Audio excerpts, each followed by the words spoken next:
Nous allons évoquer la proposition de rectification comme base de discussion écrite. Pourquoi? Parce que dans le cadre de ce document, votre vérificateur a expliqué de manière écrite les raisons de droit et de fait pour lesquelles il entend augmenter votre base imposable.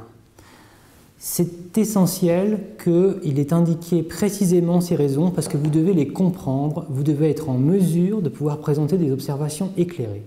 Nous allons prendre un exemple simple. Imaginons que votre banque ait informé l'administration que l'année dernière, vous avez fait 100 000 € de cession sur des titres d'actions.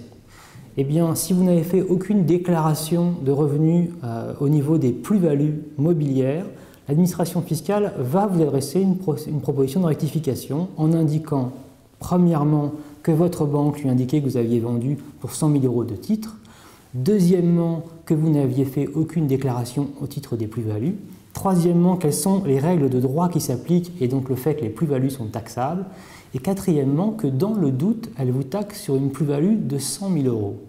Alors, si ce travail a été fait correctement, vous comprenez exactement pourquoi on vous redresse et vous pouvez vous défendre de manière éclairée. C'est-à-dire, au cas particulier, vous retournez vers votre banque, avoir le détail des opérations qui ont été faites et savoir si effectivement vous avez fait une plus-value et de combien, car peut-être que vous avez perdu de l'argent sur cette transaction.